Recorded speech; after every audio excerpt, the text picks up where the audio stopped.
What do you do when your family is on its knees, your enemies are demanding a legendary weapon like it's rent due, and the one person who's supposed to save you is your son-in-law who looks like he couldn't win a fight with a stubborn door? That's the deliciously stressful setup of the 2026 drama, Salah Jurus. Tapi aku jadi terkuat, and I'm not gonna lie, it had me leaning forward like, okay. Are we about to watch a scam, a miracle, or a slow-motion public humiliation?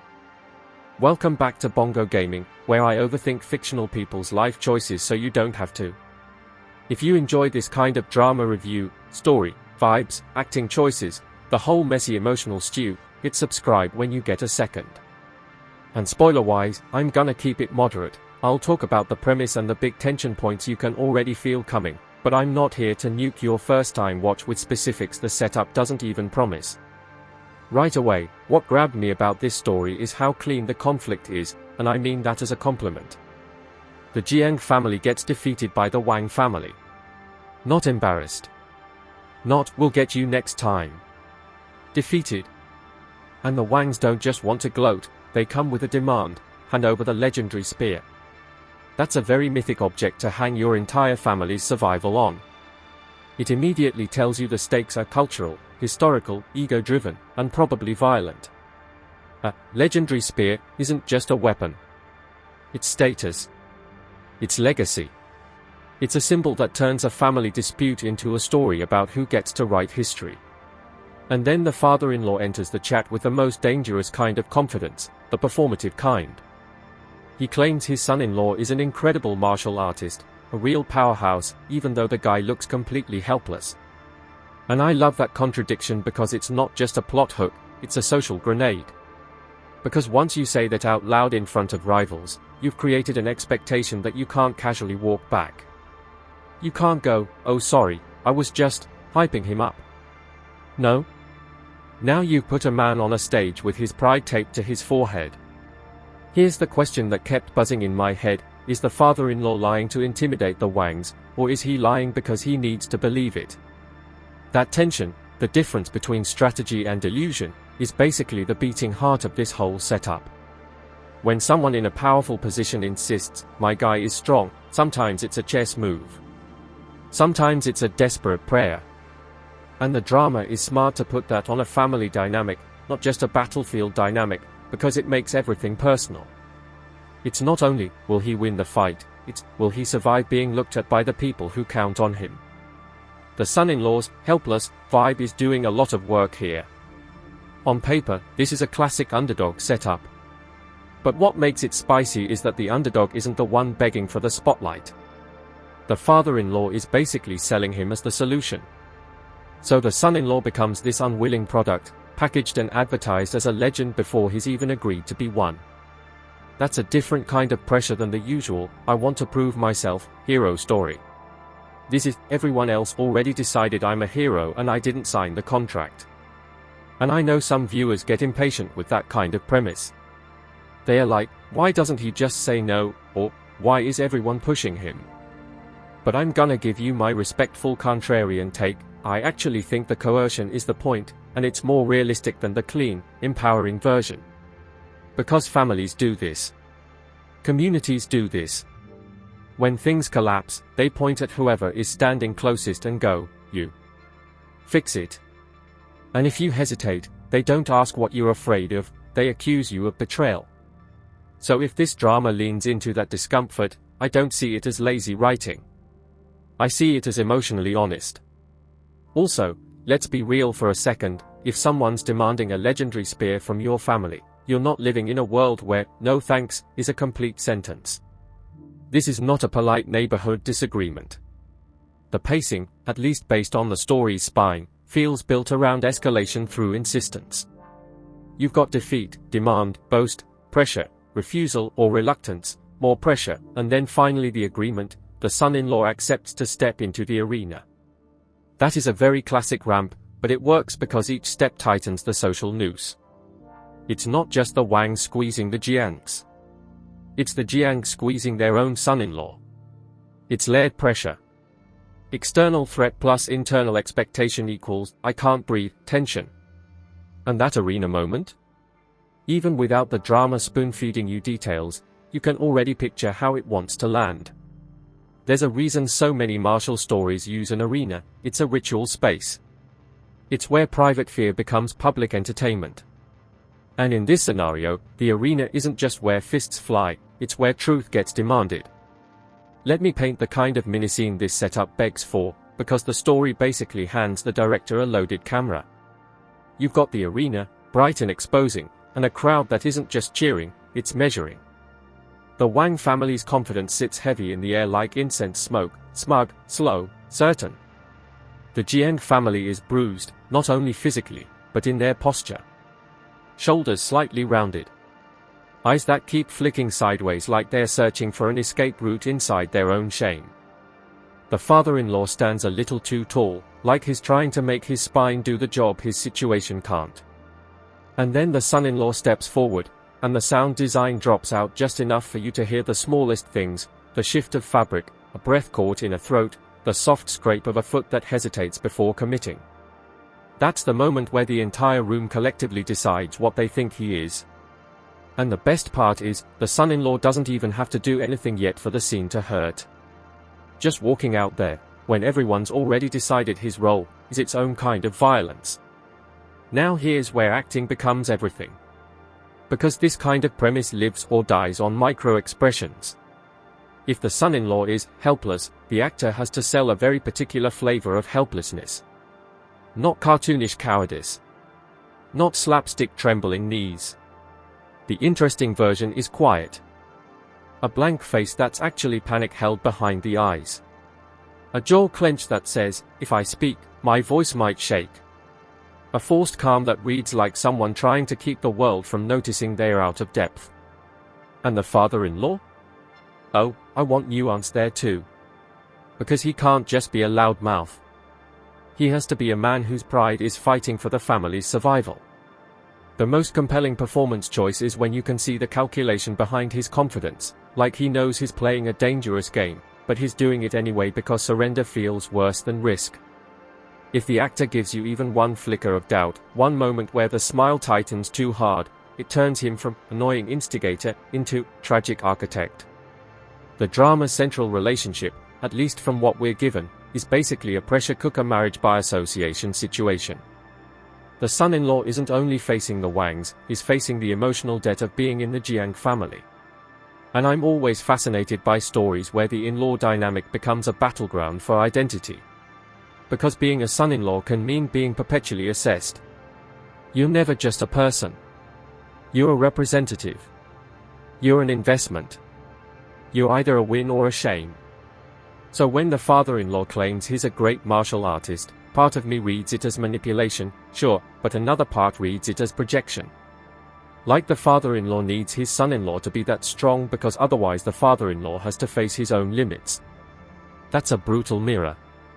It's easier to invent a hero than to admit you can't protect your family anymore. Okay, but wait, here's what really got under my skin in a good way. The legendary spear demand isn't just a MacGuffin, it's an inheritance test. Because if you strip away the mythology, what's happening is this: one family is trying to take the other family's symbol of legitimacy.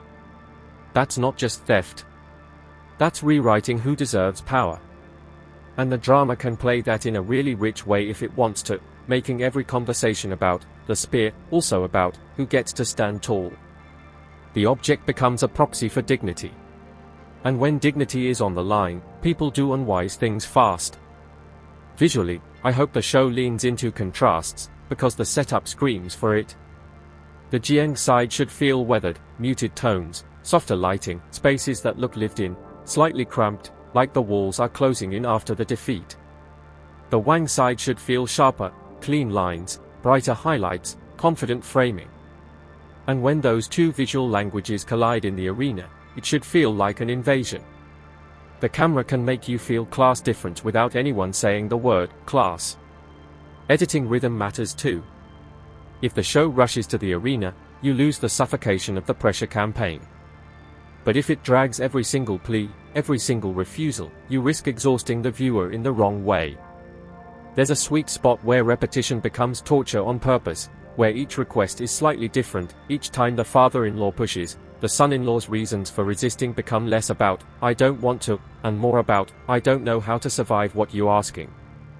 That's the kind of pacing that turns a simple plot into an emotional ordeal. And can we talk about sound for a second? Martial dramas live on sound design. The weight of footsteps. The tiny metallic ring when a weapon shifts. The hush before impact. If this show is smart, it'll use silence as a weapon long before anyone throws a punch. Because the scariest moment in an arena isn't always the fight, it's the pause where everyone's waiting to see whether the helpless guy is about to be exposed. There's also a juicy theme sitting right on top: identity as performance. The father-in-law is literally performing confidence for the Wangs.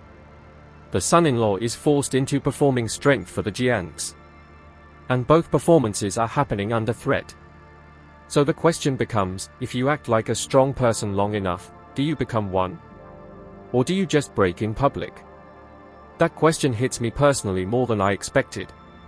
Not in a martial arts way, nobody's demanding my legendary spear, thank God, but in that very human way of being volunteered for something you're not ready for. I've been the person people overestimated because it made them feel safer. And it's a weird kind of compliment, because it comes wrapped in panic. You don't feel honored. You feel trapped. So when this drama leans into that emotional corner, when it lets the helpless character be silently furious or quietly numb, I actually feel seen by it. Which is not what I expected to say about a story that starts with clans and a spear. Now, small self-aware aside, anytime a story gives me legendary weapon stakes, a part of my brain immediately goes, is the spear going to be treated like a sacred artifact, or like a really expensive baseball bat? Because there are two types of shows. One makes the weapon feel like history. The other makes it feel like loot. And I'm always rooting for the first one, even when the second one is fun. Something else I appreciate here is the built-in moral mess. The Jiang family is victimized by the Wangs, sure. But the Jiang family is also potentially victimizing their son-in-law by pushing him into danger he didn't choose. That's morally complicated in a way that can make the drama way more addictive. Because if everybody is purely good or purely bad, the emotional texture goes flat. But if you're watching people who love each other still harm each other under stress, that's real drama. That's the kind that makes you pause and go, "OOF. I hate that I understand why he did that." And if the writing is on its game, it'll show the father-in-law's insistence not just as loud dialogue, but as pressure embedded in small gestures. Standing too close. Speaking for the son-in-law. Answering questions directed at him. Laughing a little too quickly at the Wang's intimidation. Those are the moments that tell you who holds power in the room, and how power shifts when fear enters. Here's a little rehook for you. What if the most dangerous person in this story isn't the Wang family at all, but the family member who keeps forcing the lie to stay alive? Because lies like that don't just fool enemies. They restructure relationships. If the father-in-law keeps saying, "My son-in-law is a master," the son-in-law's refusal becomes not just reluctance, it becomes disloyalty. It becomes, "You're embarrassing us." And now the son-in-law has to decide whether he values truth or belonging. That's a knife-edge choice. Belonging is a drug. Truth is lonely. And the arena is where that argument gets settled with bodies, not words. A lot of modern dramas accidentally flatten strength into pure physical dominance. But this setup actually invites a broader definition. Because even stepping into the arena after multiple requests, after being cornered by expectation, that's its own kind of strength. It might not be martial prowess. It might just be endurance. It might be choosing sacrifice. It might be stubbornness. And I would argue that if the show frames that clearly, the character can feel powerful even before he proves anything in combat terms. That's why I'm not mad at the "he seems powerless" angle. In fact, it's more interesting to me than the easy version where he's secretly unstoppable from minute one. The easy version is satisfying, sure. The crowd laughs, he smirks, boom, he's actually a god-tier fighter. Fun. But the richer version is where he's genuinely outmatched on paper, and the story has to explore what becoming the strongest actually costs. If the title is any hint, wrong move. But I became the strongest. It suggests missteps, growth through error, strength forged through humiliation. That can be surprisingly moving if handled with patience. And patience is the key word. Because the danger with this kind of premise is teasing the audience too long. If you keep dangling the possibility that he's strong without giving emotional progress, you start to feel like you're being toyed with. The show needs to give you little payoffs, a change in the son-in-law's posture, a different tone in his voice, a moment where he stops being dragged and starts walking on his own. Those incremental shifts are what keep the tension delicious instead of exhausting. Let's talk about the arena again, because it's the central image and it's doing symbolic heavy lifting.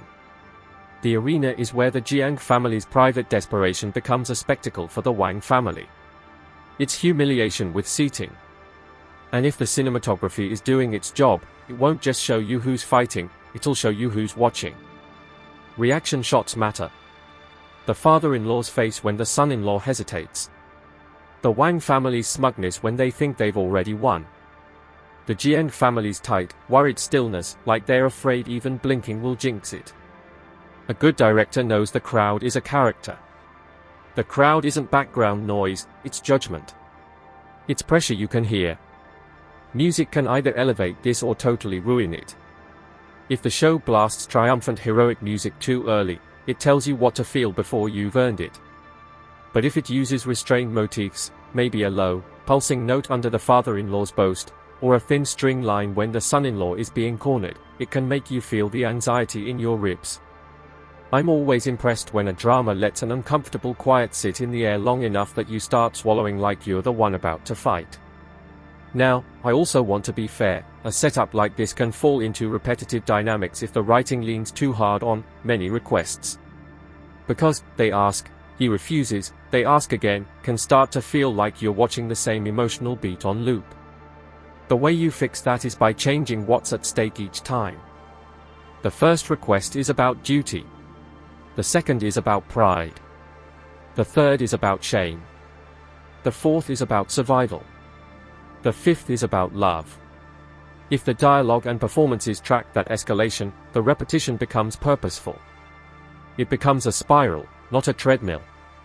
And I'm curious how the show handles the son-in-law's internal world, because the storyline is given keeps him a bit mysterious. He appears helpless, yet the father-in-law insists he's great.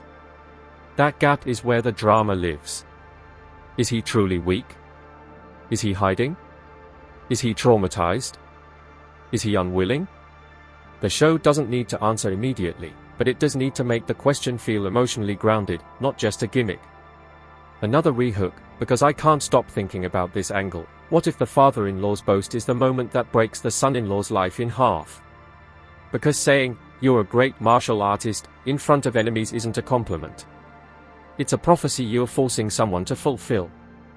And people don't forgive that easily, even if it saves the family. So even if the son-in-law steps into the arena and does something impressive, there's still a relationship cost waiting on the other side. Does he resent the family for pushing him? Does he resent himself for giving in? That aftermath is where a lot of dramas either go deep, or chickening out and pretending everything's fine because the fight was cool. I'm also looking at the Wang family's role and thinking, the demand for the spear is already a power play, but it's also a narrative engine. Because it suggests the Wangs don't just want to win, they want to own the Jiang family's myth. That's conquest. That's colonial energy, honestly. Your legend belongs to us now. It's nasty. And it gives the story a bigger thematic bite than two families don't get along. At the same time, I'm not automatically going to crown the Jiangs as flawless victims. In a lot of clan stories, the good family still has its own rigid expectations, its own internal politics, its own emotional collateral damage. And the fact that the father-in-law is comfortable speaking for his son-in-law already tells me the Jiang family probably has a hierarchy that the son-in-law is stuck at the bottom of. That's interesting. Because sometimes the hero doesn't only fight the enemy, he fights the structure that claims him. There's a physicality to martial arts dramas that can communicate character faster than any monologue. How someone stands when challenged. Where they place their hands. Whether they bow or refuse. Whether their eyes dart or lock. Even if the son-in-law is helpless, his body can still tell you what kind of helplessness it is. Is it fear? Is it exhaustion? Is it depression? Is it disassociation? I've seen performances where the actor barely moves, but you feel a storm under their skin. That's the kind of performance that makes an underdog story feel adult. And yes, I know. Sometimes these dramas get memed because the weak-looking guy suddenly becomes unstoppable. People call it cheap. People call it wish fulfillment. But here's my second contrarian note: wish fulfillment isn't automatically bad. It becomes bad when it replaces character. If the show uses the fantasy of becoming strong to explore what weakness did to him, how he was treated, what he internalized, what he lost, then the power fantasy becomes catharsis, not emptiness. I'm going to zoom in on the father-in-law again, because honestly he's the chaos lever. He's the one who turns a defeat into a dare. There's a world where he's heroic, trying to buy time, trying to protect the family with a bluff. There's a world where he's selfish, using his son-in-law as a shield because he can't bear being the one who failed. A good drama lets him be both.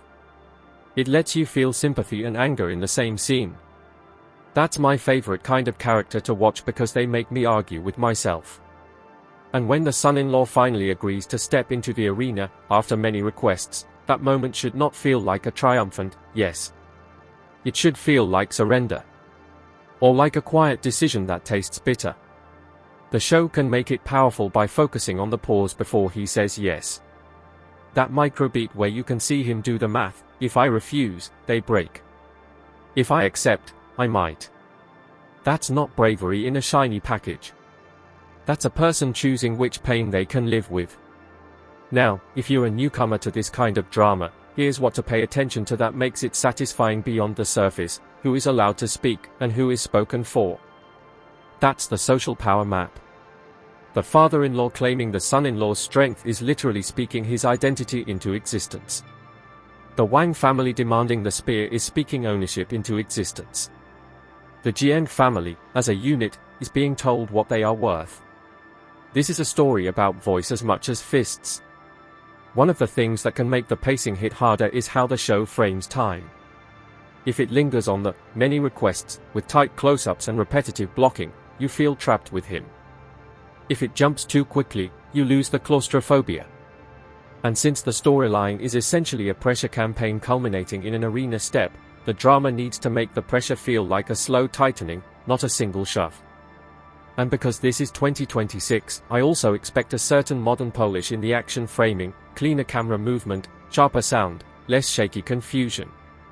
But I actually hope it doesn't over-sanitize the grit. Sometimes too slick cinematography can make an arena feel like a music video instead of a threat. The best fight setups feel a little ugly. They feel dangerous. The lighting might be harsh. The shadows might swallow faces. You want to feel like the room is unforgiving. Here's another question to keep you with me: if the son-in-law really is the strongest, eventually, does the drama earn that, or does it just declare it? Because earning it would mean showing incremental change, emotional consequence, relationships bending and breaking, the father-in-law learning something uncomfortable, the Jiang family re-evaluating how they treat people, the Wang family being forced to confront something they didn't anticipate. Declaring it would mean, surprise! He was strong all along, and then rolling credits on the emotional complexity. I'm hoping for earned strength, because earned strength sticks to your ribs. The spear itself also invites a lot of symbolic imagery. Even without showing it constantly, the idea of it can haunt scenes. A weapon that everyone wants, a weapon that represents legitimacy, a weapon that could be the difference between survival and extinction. The show can make the spear feel heavy even when it's off-screen by how characters talk about it, lowering their voice, refusing to say its name casually, glancing toward wherever it's kept like it's a family member in a coma. That's good drama language. And when the Wang family demands it, that demand can land like a violation. Not just, give us your thing, but, give us your identity. Which makes the father-in-law's bluff even more desperate, because he's basically trying to protect the family's identity with a human sacrifice, his son-in-law's body on the line. I can already hear the kind of dialogue that would make this sing, not in terms of specific lines, but in terms of intention. The Wang family speaking with calm cruelty, because they know they have leverage. The Jiang family sounding defensive, because defeat makes you defensive. The father-in-law talking too fast, because lying makes you talk too fast. The son-in-law speaking the least, because silence is his only remaining control. When a drama gets those vocal textures right, you don't even need exposition. You feel who is powerful. And yes, there's room for humor in a setup like this, but it has to be sharp, not goofy. The kind of humor that comes from social absurdity, everybody pretending the helpless guy is a legend because admitting the truth would be unbearable. That's darkly funny. It's like watching a room collectively agree the sky is green because the alternative is panic. If the show taps that tone, it can be both tense and weirdly entertaining. I'm also thinking about the son-in-law's relationship to masculinity, because martial stories always brush up against it. Being seen as helpless is not just a physical assessment, it's a social emasculation in these worlds. And being forced into the arena is a forced performance of masculinity. That's why it stings. It's not just, can you fight? It's, you a man in our eyes. That's heavy. And if the drama leans into that critique instead of worshipping it, it becomes more than a standard power-up story. Let's linger on one emotional beat that I think this setup can hit really hard, the moment after he agrees. Not the agreement itself, but the silence after. The father-in-law's relief that might look like victory. The Jiang family's collective exhale that feels like, we're saved, even though nothing has happened yet. And the son-in-law standing there realizing, they think I'm a solution. They don't see me. That's the kind of loneliness that can make a character compelling even if he never says a poetic monologue. You can show it in how he doesn't celebrate with them. How he doesn't smile.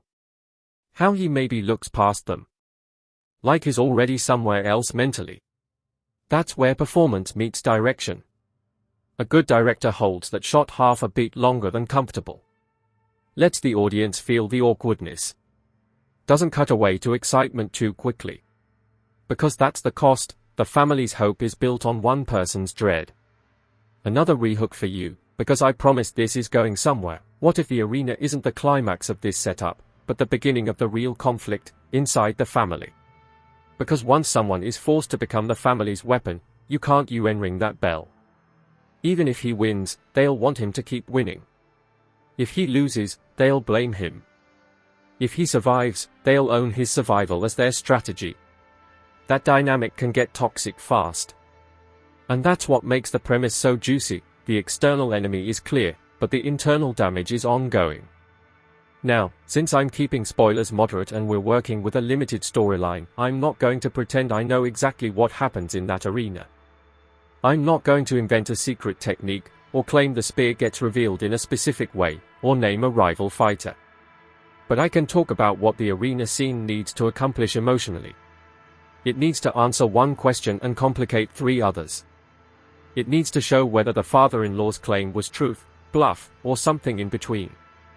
It needs to shift the power balance with the Wang family in a way that feels earned. And it needs to leave a bruise on the family relationships, because otherwise the many requests leading to this moment were just noise.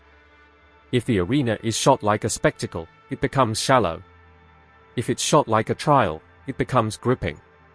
And if we're talking craft, this is where the camera placement matters. Low angles can mythologize. High angles can humiliate. Tight close-ups can trap you in panic. Wide shots can make you feel small against tradition. A smart show uses all of that deliberately. When the son-in-law steps out, if the camera stays wide, he's exposed. If it goes tight, you're with him. If it cuts to the father-in-law, you feel the manipulation. If it cuts to the Wangs, you feel the cruelty. The emotional meaning is in the edit.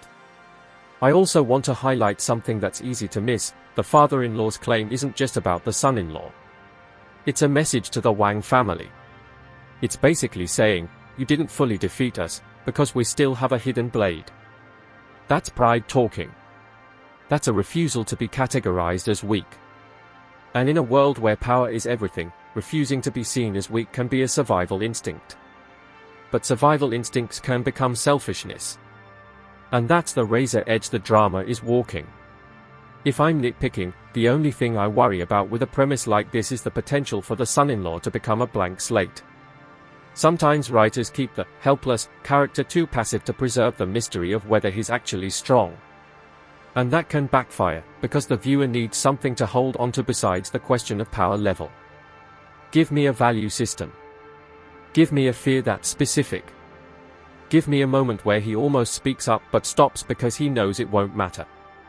Those details make him human. Without them, he risks feeling like a twist machine rather than a person. But if the show does invest in his inner life, the payoff can be huge. Because then, becoming the strongest isn't just a flex, it's a transformation with emotional consequences. And transformation is what keeps you watching long after the initial hook. Here's where I'll admit something kind of petty. I love stories where somebody is underestimated and the room has to eat its own arrogance. It's satisfying in a primal way. And yes, that's a little immature. I'm aware. But it's also cathartic, because so many of us have lived some version of being dismissed. So if this drama delivers even one moment where the social hierarchy wobbles, where the Wang family's certainty cracks, where the Jiang family's shame lifts just a millimeter, I'm probably going to be sitting there like, yep. That's the good stuff. At the same time, I don't want it to be too easy. If the son-in-law is truly helpless at the start, there should be fear. There should be consequences. There should be a sense that stepping into the arena was not just a plot requirement but a terrifying choice. If the drama respects that fear, it earns the triumph later. If it skips the fear, the triumph is hollow. And there's another angle that can make this story hit: consent. The father-in-law claiming the son-in-law's strength without his permission is a violation of agency. Even if it's done to save the family, it's still taking someone's autonomy. If the drama acknowledges that, if it lets the son-in-law be angry, not just noble, it becomes sharper. And honestly, braver. Because it's easier to romanticize sacrifice than to interrogate it. Let me pull you back in with one more question. When the son-in-law finally agrees, is he doing it for the Jiang family, or is he doing it because he's tired of being treated like he's nothing? Because those are different motivations, and the difference matters. If it's love, the story becomes about devotion. If it's resentment, it becomes about reclaiming identity through violence. If it's both, it becomes complicated in the best way. Okay, so where does that leave us in terms of overall feel? For me, Salah Jurus, Tapi Akan Jadi Terkuat, has a premise that's simple but emotionally loaded. The conflict is immediate. The social dynamics are rich. The arena setup is inherently cinematic. The potential for character work is massive. The risk is repetition and shallow power fantasy. The reward is an underdog story that's actually about family pressure, pride, and the cost of being turned into a symbol. And since this is a review in progress with moderate spoilers, I'm going to stay in that tension zone, appreciating how much the setup promises, while also watching carefully for whether it pays those promises off with craft, performance, pacing, and emotional truth, rather than just cool posturing. Because the moment a drama like this forgets the emotional wound and only chases the spectacle, it loses what made it special in the first place, and the whole legendary spear becomes just a prop instead of a loaded piece of history that everybody's bleeding over. And the thing is, you can feel how close this story is to being genuinely sharp about power and identity, especially in the way it frames that father-in-law boast as both strategy and cruelty, and the way it frames the son-in-law's agreement as both duty and surrender, and the way the Wang family's demand turns a family defeat into a public stripping of dignity. And I keep coming back to that image of him standing at the edge of the arena, with the room waiting to decide what he is, and the camera, if it's smart, refusing to give him an easy heroic angle yet holding him in that uncomfortable, human in-between where you can almost hear his thoughts even if he doesn't speak, where the only sound that matters is his breath catching before he takes the next step, where you can feel the Jiang family's hope pressing on his back like a hand that doesn't know its own strength, where the father-in-law's confidence starts to look less like bravery and more like a man gambling with somebody else's life, and where the Wang family's certainty feels like the kind of certainty people have right before the universe embarrasses them or rewards them. And that's the tension I want the drama to keep playing with, because if it does, the story stops being about whether he wins a fight and starts being about what it means to be forced into a role you never asked for, what it does to a person to be turned into a family's last card, and how much of strength is really just surviving the moment everyone decides to test you in public while pretending it's for your own good. And the next thing I want to dig into is how the show's tone handles that pressure, whether it lets the discomfort linger or rushes past it, because that choice alone can totally change how we read the father-in-law's insistence and the son-in-law's eventual step onto the arena floor, because that choice alone can totally change how we read the father-in-law's insistence and the son-in-law's eventual step onto the arena floor. If the tone lingers, if it lets the air get thick and awkward and almost mean, then that arena walk becomes this slow-motion social execution. You're watching a man be volunteered as a symbol. You're watching a family turn their fear into a performance. You're watching the enemy show up not just to win, but to watch you flinch. And the thing is, that's where this drama can actually be pretty brutal in a way I respect, because it's not violence as cool, it's violence as look what desperation makes people do. If the tone rushes, though, if it cuts quickly, pumps the music, and treats the arena like a highlight reel, then the father-in-law's behavior gets sanitized. It becomes clever old man gambit, and the son-in-law's agreement becomes hero finally accepts destiny. Which, sure, that's entertaining. But it's also the safer version. It's the version that lets everyone off the hook emotionally. And I'm not saying the show has to be grimdark. Please, no. I'm just saying the setup is naturally uncomfortable, and I'm always more impressed when a drama doesn't blink first. Here's a little detail about pacing that matters more than people think: how often the drama cuts away from the son-in-law's face when others are talking about him. In stories like this, the helpless character often gets treated like furniture until the plot needs him to become a weapon. If the camera also treats him like furniture, always framing him as an afterthought while the father-in-law and the Wang family dominate the composition, then the show is reinforcing the same disrespect it's supposedly critiquing. But if the camera keeps sneaking back to him, catching the flicker in his eyes, catching the swallow, catching the micro-tension in his hands, then the drama is quietly insisting, no, he's the center. He's just being ignored by everyone else. That's a huge difference. And it's not only a technical choice, it's moral storytelling. It's the drama choosing whose inner life deserves screen time. Now, let's talk about the many requests part, because that phrase can sound like filler in a synopsis, but it's actually the engine of the pressure narrative. After many requests, he finally agrees, is the kind of line that can either mean, they asked twice, or, they wore him down until he stopped being a person and became an answer. The latter is where the story gets interesting. Because repeated requests aren't neutral. They are a tool. They are persistence as coercion. They are the slow erosion of someone's boundaries. And if you've ever been in a situation where people keep asking you the same thing, not because they didn't hear you, but because they don't accept your no, that is one of the most exhausting, soul-sanding experiences. It's not dramatic in a flashy way. It's just relentless. So if the show captures even a little bit of that emotional fatigue, it's going to hit harder than you'd expect from a spear and arena premise. Wait, let me pull you in again with a question that I think is the real hook under the hook: what does the son-in-law lose the moment he becomes useful? Because that's the tragedy of being underestimated and then suddenly valued. People don't always start respecting you as a human. They start respecting your function. And in clan, family honor stories, that can be even worse than being dismissed, because now you're trapped in a role that the whole group depends on. You're not free to be ordinary again. You can't have an off day. You can't be scared. You can't be hurt. You're a solution with legs. That's why I keep coming back to how the father-in-law is written and performed. If he's just a loud instigator, fine, he's a basic antagonist inside the family archetype. But if the show gives him even a shred of complexity, if his boast is both pride and prayer, then every interaction between him and the son-in-law becomes layered. Every time he says, "You can do it," there's a double meaning: encouragement and command. Faith and exploitation. Love and entitlement. It's messy, which is exactly what families get like under threat. And the Wang family, for all their villain energy, also has a role to play beyond being the big bad. In stories with a demanded legendary object, The demanding side can be written as cartoonishly evil, give us the spear because we are mean, or as politically rational, give us the spear because symbols control people. The second version is scarier and smarter. It suggests the Wangs understand power as narrative. They are not just trying to win a fight, they are trying to win legitimacy. They are trying to absorb the Jiang myth and leave them as an empty name. Even in a light to medium melodrama, that's compelling. Because it makes the conflict bigger than personal grudges. And visually, that gives the director so much to play with.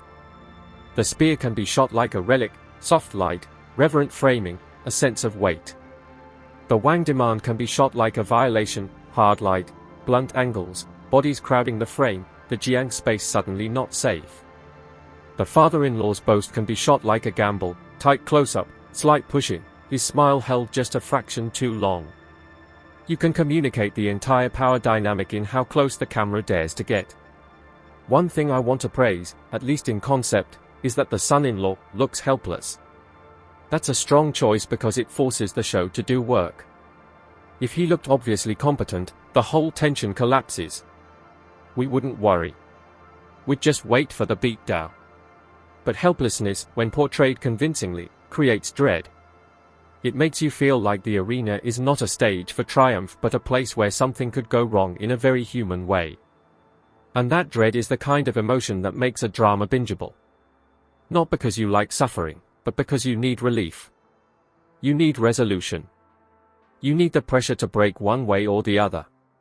Now, I'm going to slip into something that might sound like I'm nitpicking, but it's actually crucial for this genre. Choreography and physical storytelling don't start when the fight starts. They start in the walk-up. They start in the stance. They start in how the opponent holds themselves. Even if we don't have specifics about who he faces or what moves happen, the show can still deliver a visceral experience by focusing on physical psychology. The son-in-law stepping forward with a hesitant rhythm. The Wang side moving like they own the space. The Jiang family clustered, tight, anxious. The father-in-law positioned in a way that feels like he's trying to be seen by the enemy and not seen by his own shame. A good martial drama understands that bodies tell the story before fists do. And speaking of bodies, the performance challenge here is, how do you play someone who seems powerless without making them boring? The answer, for me, is internal contradiction. A powerless character becomes compelling when you can sense the battle inside them. When their stillness isn't emptiness, it's restraint. When their silence isn't lack of personality, it's self-protection. When their compliance isn't submission, it's calculation. If the actor can thread that needle, the audience starts projecting depth onto him in a good way, because the show is inviting you to read between the lines. Here's a respectful, slightly spicy take. Sometimes audiences mistake subtle acting for bad acting, especially in martial dramas where people expect big hero energy. But subtlety can be more truthful. A man being pressured into public danger doesn't always do big speeches. Sometimes he just goes quiet. Sometimes he stares at the ground because looking at people hurts. Sometimes he nods because arguing is pointless. If the show leans into that realism, some viewers will call it slow. I'll call it brave. Now, about music again, because yes, I'm that person. The score in a drama like this can become a manipulative crutch, or it can become a storytelling partner. I want motifs. I want a theme for the spear that feels ancient, heavy, almost mournful. I want a theme for the Wang family that isn't just evil drums, but something confident and cold. And I want the son-in-law's musical identity to start almost absent, like he doesn't get a theme because nobody thinks he matters, then gradually emerge as he steps into the arena and claims presence. And when he agrees to fight, I don't want the music to explode. I want it to hesitate with him. I want the sound design to let you hear the human stuff, the breath, the fabric, the distant murmur. Give me the feeling of a stomach dropping. That's cinema. Okay, rehook time. Do you know what would be the most satisfying twist, without even needing a secret master reveal? It would be the son-in-law not becoming strong because of destiny, but becoming strong because he refuses to be used quietly anymore. That's the arc I'm rooting for in this premise. Not, surprise, he's OP. But, surprise, he's done being spoken for. The strength becomes as much psychological as physical. Even if he ends up being an incredible martial artist, the emotional core should be him choosing his own terms. Because otherwise the father-in-law wins the narrative, and the son-in-law is still just a chess piece. And if the show is clever, it'll let that power shift happen in small, private moments before it happens in the arena. Like the son-in-law finally meeting the father-in-law's eyes without flinching. Or responding with a calm, "Don't say that again," and meaning it. Or simply walking away when pressured, forcing the family to confront that he's not an object they can lift and place. Those kinds of moments don't require big plot inventions, they require writing discipline. Now, I also want to talk about the morality of the Jiang family's position, because they were defeated doesn't automatically make them saints.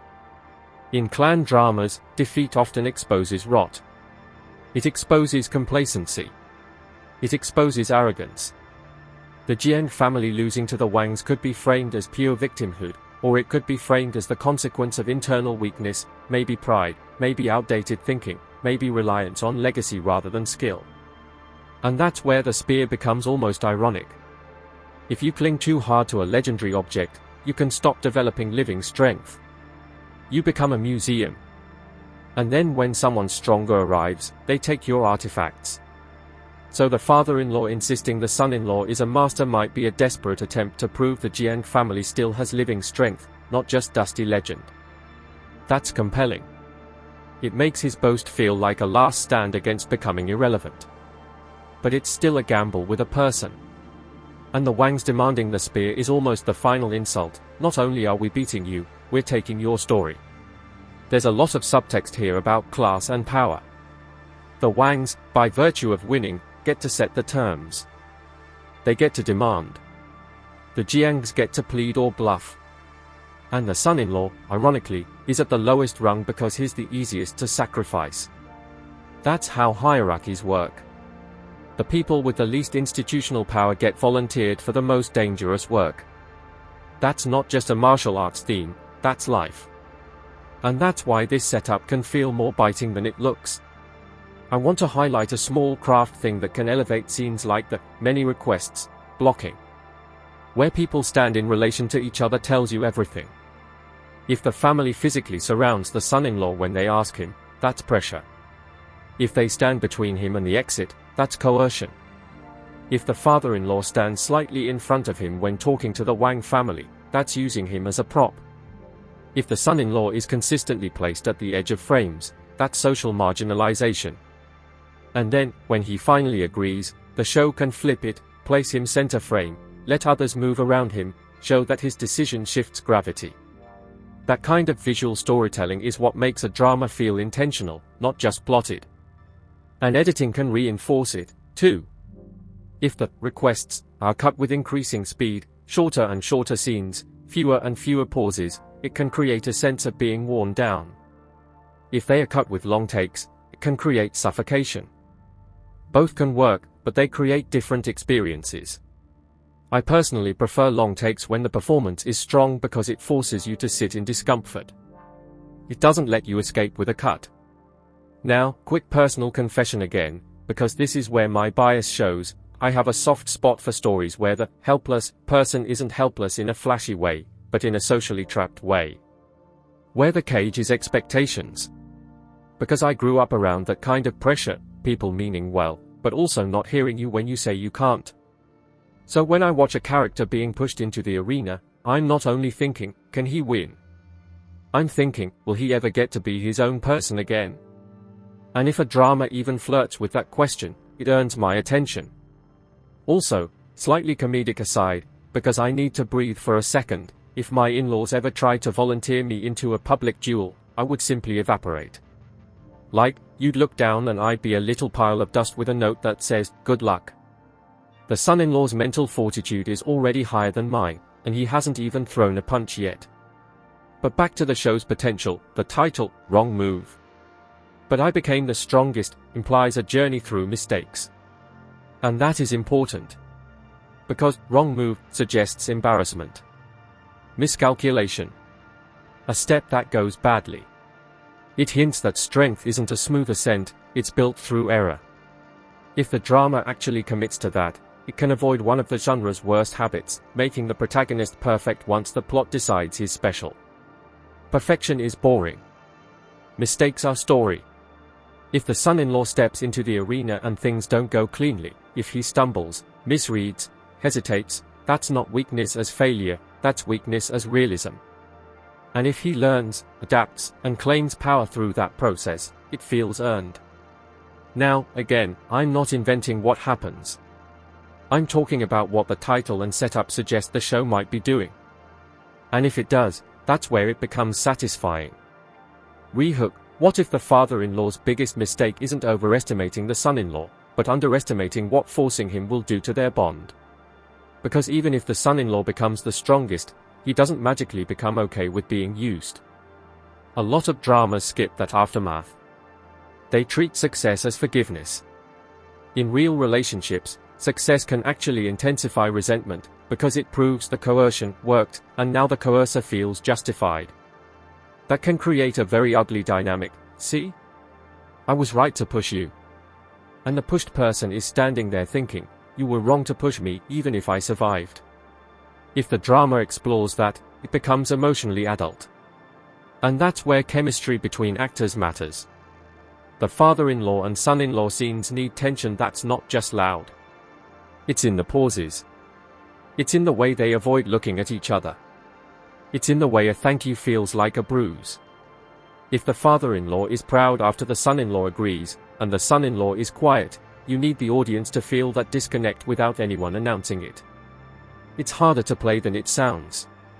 Now, for newcomers who haven't seen a lot of family clan martial dramas, there's a recurring motif here that's worth noticing: legacy as a cage. The spear represents legacy. The family name represents legacy. The arena is a legacy ritual. And the son-in-law is the outsider being drafted into legacy maintenance. Outsiders in these stories often carry the burden of proving the family's worth because insiders are too entangled in pride to adapt. That's why the son-in-law as savior trope exists, is both expendable and potentially transformative. If the show uses that trope thoughtfully, it can critique the idea of legacy worship. Like, why is an object so important that people will risk a human life for it? Why does pride matter more than safety? Why do families claim ownership over individual bodies? These are heavy questions hiding inside a very bingeable setup. Let's also talk about how the Wang family's demand shapes the atmosphere. A demand like, hand over the legendary spear, is inherently humiliating, because it assumes you have no leverage. It puts the Jiangs into a reactive posture. And reactive posture is where people make mistakes. They bluff. They overpromise. They grasp at hope. That's exactly what the father-in-law does by claiming his son-in-law is a great martial artist. It's a desperation move born of reactive fear. So the drama is, in a way, about how fear makes people create myths in real time. And I love that idea, myth as a coping mechanism. The father-in-law is manufacturing a legend on the spot because the old legend, the spear, is under threat. He can't protect the spear with strength, so he tries to protect it with story. We still have a master. That story as shield. Now, if you want to get picky about structure, you can think of this drama's early arc as 3 beats repeating with escalation, humiliation, assertion, test. Humiliation, the Jiang defeat. Assertion, the father-in-law's claim. Test, the arena. And you can keep cycling those beats at different intensities as the story progresses. As long as the emotional stakes evolve, that structure holds. It's classical. It's solid. But the show has to avoid the trap of making every conflict solve itself with the same mechanism. If every time the Jiangs are threatened, the answer is, son-in-law fights, then the story becomes mechanical. The better version is where the son-in-law's involvement changes the family dynamics, changes how enemies approach them, changes the meaning of the spear, changes what strength means. The arena should be a turning point in how the world treats them, not just a cool set piece. Another craft angle, lighting. I know, it sounds like film nerd talk, but it matters. The Jiang spaces should feel like they're losing light, shadows deepening after defeat, corners feeling heavier. The Wang spaces should feel overlit, like confidence is blinding. And the arena should be almost cruelly lit, no hiding. It's a place where secrets sweat out. When you light an arena too beautifully, it becomes fantasy. When you light it harshly, it becomes trial. And in a story about a man being tested publicly, trial lighting fits. Let's lean into sound design again for a second, because it's one of those under-discussed things that can make or break tension.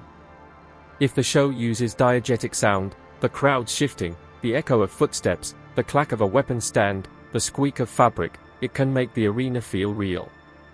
And then when non-diegetic music comes in, it feels earned. But if the show blasts music over everything, you lose that sensory immersion. I want the arena to feel like you could smell it. Dust. Sweat. Old wood. That's how you make stakes feel physical. Rehook, okay, but what if the drama's smartest move is making the legendary spear less important than the lie told about the son-in-law? Because the spear is the obvious MacGuffin, sure. But the lie is the real detonator. The lie changes relationships. It forces action. It creates a public situation that can't be reversed. The spear is an object that can be stolen, the lie is a story that, once believed, becomes reality. That's powerful. And if the drama understands that, it will treat the lie with weight. It'll show consequences not only from the fight, but from the act of claiming someone is strong when they are not ready. That's a violation that ripples. Now, I want to talk about fairness. Because it's easy to demonize the father-in-law for pushing the son-in-law, but there's a fair reading where he truly believes in him. Maybe he saw something once. Maybe he knows something we don't. And the show can play on that ambiguity without inventing wild backstory. It can simply let the father-in-law's conviction feel too specific to be random. Like his not just bragging, his insisting. That kind of insistence can be love twisted by desperation. I know you can do this, because I need you to. That's the tragedy, need masquerading as faith. And the son-in-law's helplessness can also be complicated. Sometimes people look helpless because they are actually refusing to engage. They are opting out. They are hiding. They are preserving energy. Helplessness can be camouflage. Or it can be genuine lack of skill.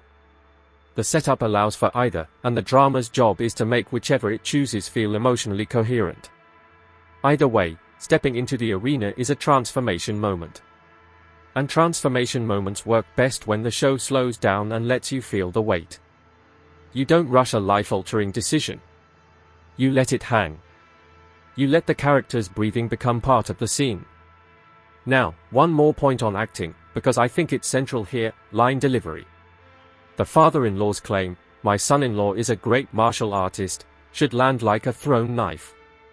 It shouldn't sound like casual boasting. It should have edge. It should have risk in it. Even if he smiles, you should hear the fear behind it. That's what makes the line compelling rather than silly. And the son-in-law's eventual, yes, should land like a closed door. Not a cheer. Not an inspiring speech. Just a decision. Sometimes a single word can carry an entire emotional collapse if delivered right. And if the show does that, if it trusts quiet intensity, then it's going to stand out in a year crowded with loud dramas. I'm also thinking about how the show might frame the Jiang family's reaction after he agrees. Do they celebrate? Do they immediately treat him differently? Do they suddenly respect him, or do they just feel relieved? There's a subtle cruelty when people only start being kind to you when you become useful. If the drama captures even a hint of that, like someone who used to dismiss him now speaks to him with forced warmth, it can be both satisfying and painful. Satisfying because you see the hierarchy shifting. Painful because you see how conditional their regard is. That's the kind of emotional complexity that makes you keep watching even between action beats. Rehook, and here's the part that could really elevate this story. Does the son-in-law get to choose what strong looks like, or does the world keep defining it for him? Because strong, in these clan dramas often means wins fights. But strength can also mean refusing humiliation. It can mean protecting without performing. It can mean drawing boundaries with family. It can mean not letting your identity be decided by enemies. If the show expands the definition, it becomes richer. If it keeps it narrow, it becomes standard. Now, let me be clear, standard can still be fun. There's nothing wrong with a satisfying arena payoff. I'm not allergic to hype. I just prefer when hype is anchored in character. And even if the show goes full power fantasy eventually, I still want it to remember the initial emotional wound. This man was pushed. He was claimed. He was spoken for. That doesn't disappear because he gets strong. In fact, it becomes the reason strength matters. Let's zoom out to theme again, ambition versus dignity. The Wang family's ambition is external, take the spear, consolidate power. The Jiang family's ambition is survival, keep their legacy, keep their name. The father-in-law's ambition is pride, prove they are not finished. The son-in-law's ambition, if he has one, might simply be to not be humiliated. Or to not be used. Or to be seen. Those are intimate ambitions. And intimate ambitions are what make big conflicts human. This is why I keep saying the premise is simple but loaded. It's basically a pressure narrative where everyone wants something, and the person with the least voice is the one who gets thrown into the arena. And I know I'm circling this, but that's because it's the core. Now, because we're keeping spoilers moderate, I'm not going to pretend we see exactly how the arena fight resolves. But I can talk about the emotional beats that should surround it. The lead-up is dread. The moment of stepping in is surrender, resolve. The immediate aftermath should be shock, either shock that he's stronger than expected, or shock that he's weaker than the claim, or shock at the cost of the lie. And then the ripple should be relational. How does the father-in-law look at him now? How does the family speak to him now? How do the Wangs recalibrate their cruelty now? Those ripples are what make the arena matter beyond spectacle. I also want to mention editing again in a slightly different way, reaction shot honesty. Some dramas overuse reaction shots as applause prompts. Like, every time the hero does anything, the crowd gasps, cut to 10 faces, cut to someone's jaw dropping. That can be fun, but it can also feel like the show is clapping for itself. The better use of reaction shots here would be psychological. Show the father-in-law's face tightening when he realizes he might have gone too far. Show the Jiang family's hope turning into fear. Show the Wang's confidence turning into calculation. Reaction shots should be story, not noise. Okay, small aside, the phrase, legendary spear, always makes me want the show to treat it like it's heavy enough to alter someone's posture. If that spear ever appears on screen, I want the actor carrying it to look like it's not just a prop from the back room. Because otherwise my brain is going to be like, so this is a legendary foam stick, huh? It's a tiny thing, but it matters for immersion. Now, I want to spend some time on the father-in-law as a dramatic function. He's the catalyst, yes, but he's also the embodiment of a worldview, that honor is maintained through performance. That you can talk strength into existence. That reputation is armor. That bluffing is acceptable if it saves face. In some cultures and story worlds, that worldview is normalized. The drama can either endorse it, making him a savvy elder, or critique it, showing how it sacrifices individuals. The most interesting route is ambiguity. Sometimes his worldview works, sometimes it destroys. Because that's true. Social bluffing does protect people sometimes. It also ruins people sometimes. If the show can hold both truths, it'll feel adult. Rehook, do you see why I'm obsessed with this one detail, the claim, more than the spear itself? Because the claim is what turns the son-in-law into a public asset. And once you're a public asset, you're not just fighting enemies, you're fighting narratives. You're fighting what people expect you to be. You're fighting the story that someone else told about you. That's a deeper conflict than, win this match. And it's also why the arena is such a perfect setting. Arenas are where narratives get enforced. Everyone comes to watch a story, who is strong, who is weak, who is worthy, who is humiliated. The arena is basically a public voting booth for identity. So when the son-in-law enters it, he's not only risking his body, he's risking his definition. Now, let's talk about what becoming the strongest could mean in a drama that starts with helplessness. There are a few broad approaches, and I'm going to phrase them as possibilities, not facts. One approach is hidden mastery. He's actually capable, but circumstances have kept it concealed. Another is rapid growth. He truly starts weak and becomes strong through pressure, training, desperation, whatever the show chooses. Another is situational strength. He's not universally strong, but he becomes strong in the moment because the stakes force him to act beyond himself. All three can work. The key is emotional logic. If he's hidden master, the show must justify why he stayed hidden and why he reveals now. If he grows, the show must respect time and cost. If it's situational, the show must make the situation feel uniquely transformative. And regardless of which route, the relational consequences must track. If he reveals strength, the family may revere him, fear him, or try to control him. If he grows, they might take credit for pushing him, which could create resentment. If it's situational, they might misunderstand it and expect consistency, which becomes its own burden. That's where the drama's long-term tension can live, not in, can he win, but in, can he live with what winning makes him? I'm going to get a little more granular on cinematography for a second, because martial dramas have a visual grammar that can either be generic or expressive. In a generic version, you get clean wide shots for action, quick cuts for impact, and a hero close-up for triumph. In an expressive version, the camera expresses psychology. When the son-in-law is pressured, the camera might feel slightly too close, slightly claustrophobic. When the father-in-law boasts, the camera might hold him center frame, emphasizing his control, but then slip focus or shift slightly, hinting instability. When the Wangs demand the spear, the camera might angle them from below, making their dominance feel physical. Even without elaborate sets, that visual intention creates mood. And mood is everything here. This story, at its best, should feel like a knot tightening.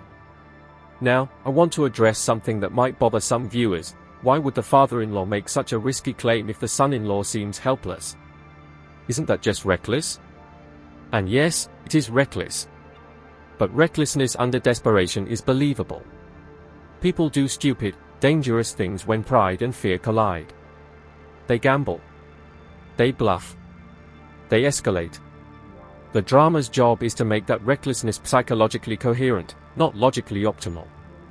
If you expect characters to always make the smartest move, this show might frustrate you. But if you enjoy watching people make emotionally true moves, messy, impulsive, pride-driven, then this setup is catnip. Rehook, and here's the twisty emotional irony: what if the father-in-law's claim is the first time anyone has ever publicly valued the son-in-law? Think about that. If the son-in-law has been treated as lesser, as weak, as an outsider, then being declared a great martial artist in front of everyone could land as a poison compliment. It's validation, but weaponized. It's acknowledgement, but used. That's such a complicated feeling. Part of you might swell. Part of you might want to scream, "Now you see me. Now, when you need me." If the actor can communicate even a trace of that conflict, it's gold. And it could also explain why he eventually agrees. Not just duty, but the temptation to finally be someone in their eyes. The temptation to rewrite how he's treated. That's human. That's not superhero stuff, that's social hunger. Okay, let's talk about how the show can avoid melodrama overload. Because family pressure scenes can easily become shouting matches, and those get tiring. The better route is quiet cruelty. People saying, "We're counting on you," with a smile. People saying, "It's for the family," as if that erases your fear. People acting like your refusal is selfish. That's the kind of manipulation that feels real and hurts more. And then, when the son-in-law agrees, the show should avoid making everyone instantly noble. They don't suddenly become angels because he said yes. They are still the people who pushed him. That moral stain stays. That's what makes the story interesting. Also, I'm curious about how the drama frames the Wang family's demeanor. Are they openly cruel, laughing and taunting? Or are they polite cruel, smiling while destroying you? Polite cruelty is terrifying because it suggests control. It suggests they are not emotional, they are strategic. And a strategic antagonist forces the protagonist to grow in a thoughtful way, not just a violent way. Even if the show keeps the Wangs broadly villainous, it can still give them a vibe that feels grounded: entitlement, confidence, boredom with your suffering. Those are all more believable than mustache twirling. Now, another angle: the arena as a social contract. When you step into an arena, you're accepting a set of rules: public judgment, ritualized violence, honor codes. But the interesting question is whether those rules are fair. The Wangs, being powerful, might bend them. The Jiangs might cling to them. The son-in-law, being marginalized, might see them as a trap. So the arena isn't just a location, it's an ideology.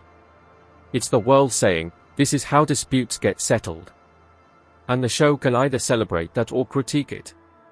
If it critiques it, it can show how the arena turns human beings into entertainment and how families sacrifice individuals to satisfy ritual. If it celebrates it, it becomes more of a classic honor tale. Personally, I prefer a little critique sprinkled into my honor tales, because otherwise it can feel like the show is endorsing coercion as noble. Rehook: what if the real villain isn't the Wang family's demand, but the Jiang family's belief that dignity can only be restored through violence? Because that belief is what traps them. It makes them think the only way to respond to humiliation is to create a bigger spectacle. That's why the father-in-law boasts. That's why the arena becomes necessary. If the family could accept humility, they might find another path. But they can't. Their identity is built on honor performance. So they spiral into bigger risks. That's tragic. And also, again, believable in this story world. Now, let's get into what I call the texture moments that make a drama feel watched, not just summarized. Scenes like this often include small, painful details: someone adjusting the son-in-law's clothing before he goes out, not as care, but as presentation.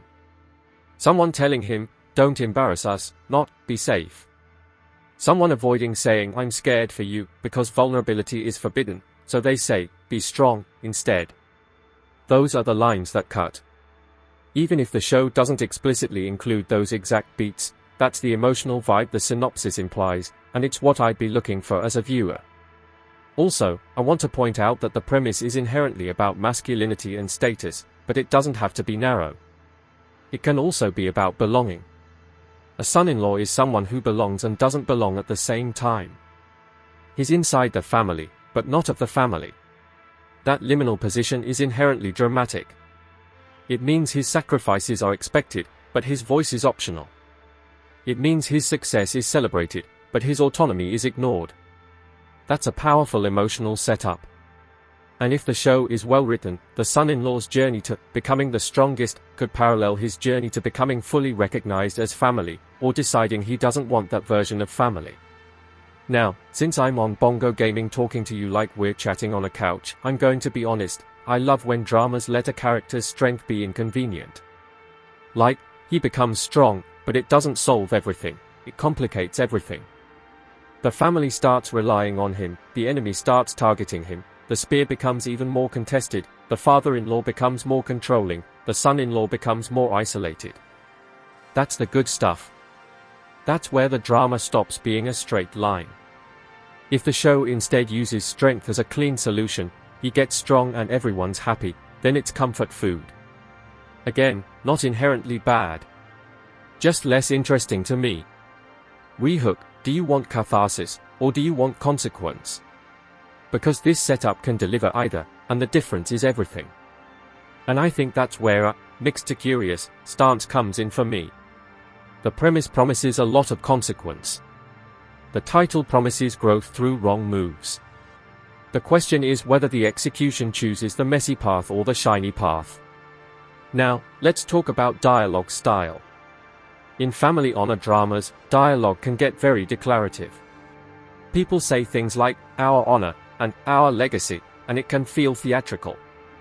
The trick is to ground it with specificity of emotion. Instead of, "we must protect the spear," someone says, "if they take it, what do we have left?" That's not about the spear, that's about identity. Instead of, "you must fight," someone says, "if you don't, they'll never stop." That's fear. The best writing hides the theme inside the plea. It doesn't announce it. And performance again, the father-in-law's tone matters. If he sounds like he's boasting to impress, he's shallow. If he sounds like he's boasting to survive, he's compelling. Same line, different energy. Now, I want to explore the helpless portrayal as a social mask. There's a possibility that the son-in-law's helplessness is how he's perceived, not necessarily what he is. In family systems, perception becomes reality. If the family has decided he's weak, they'll interpret everything he does through that lens. A quiet person becomes cowardly. A careful person becomes incapable. A humble person becomes pathetic. And then the father-in-law's sudden claim flips that lens violently. It forces everyone to confront their own assumptions. If the drama plays with that, showing how people project weakness onto him and then panic when they need strength, it becomes a story about how communities create scapegoats and saviors. And that's rich. Rehook, have you noticed how the son-in-law is basically being drafted into a myth war between two families? That's what the spear represents, whose myth wins. The Wangs want to steal it to rewrite the myth. The Jiangs want to keep it to preserve the myth. The father-in-law wants to create a new myth, the son-in-law as master, to protect the old one. The son-in-law is caught between myths. He might not even care about the myth. He might just want peace.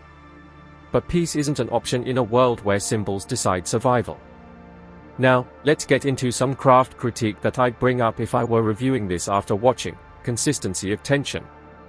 Some dramas have great setup tension, then deflate it with comedic relief that doesn't fit, or with side plots that dilute the main conflict. Based on the synopsis, this story's main conflict is already strong enough that it doesn't need distraction. If the show keeps the focus on the family pressure and the arena stakes, it'll feel tight. If it wanders, it risks losing the intensity that the premise naturally builds. But if it does introduce levity, it should be character-based, not gag-based.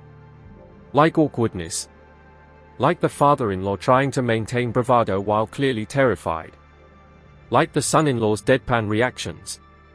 That kind of humor can actually deepen tension because it's how people cope. Now, I'm going to stay within fact safety here, but I can still talk about what an arena episode, or arena sequence, often does structurally. It's a pivot point. It changes the power balance, it reveals something about the protagonist, it forces relationships to update. And I would expect, purely from story logic, that after the son-in-law steps into the arena, the family dynamics cannot go back to normal. Either the family's respect changes, the enemy's strategy changes, or the spear's significance changes. Something has to shift, otherwise the arena was just noise. And the show has a lot of opportunity to shift power not only between families, but within the Jiang household. The father-in-law might lose moral authority if his gamble hurts the son-in-law. Or he might gain social capital if the gamble pays off, which could make him even more dangerous. The son-in-law might gain leverage. Or he might become further trapped. Those are all interesting outcomes, and the show can explore them without needing soap opera twists. Rehook, what scares me the most for this character isn't the Wang family. It's the possibility that winning makes him property. Because that's a real consequence in these stories. If you become the family's strongest, you become their shield. You get assigned. You get used. You become the answer whenever someone threatens them. And if you try to step away, you're accused of abandoning them. Strength becomes a chain. So if the title promises he becomes the strongest, I'm immediately thinking, at what cost to his freedom? And if the drama is smart, it will at least gesture toward that cost. Now, let's talk about the emotional temperature of the father-in-law's insistence. There's a version of this story where the father-in-law is almost comedic, exaggerated pride, constant, my son-in-law will destroy you, energy. That can be fun in a web drama way. But the more grounded version is where his insistence is brittle. Where he's trying to hold his family together with confidence because he has nothing else. Where he's a man whose entire identity is tied to being the protector, and he's failing, and he can't stand it. That's the version I respond to. Because it makes him both sympathetic and infuriating. It makes you understand why he's doing it while still wanting someone to stop him. And the son-in-law's helplessness can be read as the opposite, a man whose identity has been shrinking, who maybe learned that being quiet is safer than being ambitious, who now gets shoved into the spotlight. If that's the angle, then the drama isn't just about becoming strong, it's about becoming visible. Visibility is terrifying when you're not used to it. Now, the Wang family's demand could also be used to explore entitlement. People with power often believe they deserve what they want. They treat other people's sacred objects as trophies. They frame theft as destiny. And that entitlement can be played with subtle acting choices, calm voices, dismissive glances, casual disrespect.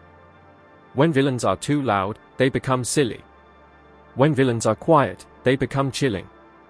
If the show nails that vibe, the Wang family becomes more threatening without needing over-the-top cruelty. Rehook, and here's the thing, if the Wangs are too confident, the show risks making the conflict feel pre-decided. But if the Wangs are confident with a hint of caution, it feels like they know something too. That's a great way to keep tension alive. The enemy who respects the possibility of danger is more interesting than the enemy who laughs until they get punched. Now, since this is a review script strategy-wise, I'm also thinking about how I describe the show's watch-feel to someone who hasn't started. Based on the setup, I'd say it feels like a pressure cooker family on a drama with a martial arts core and a social humiliation edge. It's not just about fights, it's about being put on display. It's about pride as fuel and poison. It's about what happens when a family tries to survive by telling a story that might not be true. And that's why the premise works. It's emotionally primal. Everyone understands the fear of being tested publicly. Everyone understands the rage of being underestimated. Everyone understands the complicated resentment of being needed by people who don't actually see you. Now, I'm going to slow down and sit in that arena miniscene again, but from a slightly different angle, because a vivid retelling doesn't have to be plot-specific to be powerful. Picture the moment right before he steps in. The father-in-law's voice is loud, too loud, filling the space to smother doubt. The Wang family stands relaxed, like they've already decided the ending. The Jiang family is tense, clustered, almost holding hands with their eyes because they can't afford to touch. And the son-in-law is the only one not performing. His face is not brave, not cowardly. Just blank in that way people get when they're trying not to fall apart. The camera, if it's smart, doesn't romanticize him yet. It stays honest. Maybe it frames him slightly off-center, like even the world hasn't given him his place. Maybe you hear the crowd's murmur become a low, indistinct roar, like the ocean. Maybe the music doesn't come in. Maybe it's just his breath and the scrape of his shoe as he finally commits. That's cinema. That's tension you can taste. Rehook, and if the drama can make you feel that moment, then it can make you feel anything it wants later. Because once you're emotionally invested in someone's humiliation and pressure, you're on the hook for their transformation. Now, I want to address a potential critique. This kind of son-in-law secretly strong or forced to be strong premise can sometimes feel like it relies on humiliation as entertainment. Like, it wants you to enjoy watching him be belittled so the payoff is sweeter. That can be a little gross if overdone. The line between catharsis and cruelty is thin. If the show lingers too lovingly on his helplessness, it becomes voyeuristic. If it treats his helplessness with empathy, it becomes character building. So if I'm reviewing craft, I'm watching for whether the camera respects him. Does it mock him? Or does it stay with him? That's a directorial moral choice. And I'll be honest, when a drama gets that wrong, it loses me. I don't mind a character being put through it. I mind the show enjoying it. Now, a slightly surprising defense of something that might annoy people: the father-in-law's constant insistence, the repeated requests, the pushing. A lot of viewers hate that because it's frustrating. But frustration is sometimes the intended emotion. You're supposed to feel trapped. You're supposed to feel like someone is being cornered. If you're yelling at the screen, "Stop pressuring him," then the drama has successfully made you feel the coercion. The problem is when the drama doesn't do anything with that frustration. If it just uses coercion as a plot tool and never addresses the emotional harm, then your frustration feels wasted. But if it becomes part of the relational conflict, if it leaves scars, then the frustration becomes meaningful. So I'm not automatically against it. I just want it to matter. Rehook, what would it say about the Jiang family if their survival depends on someone they treat as disposable? That's the question that can make this drama sting. Because it's easy to cheer for a family under threat.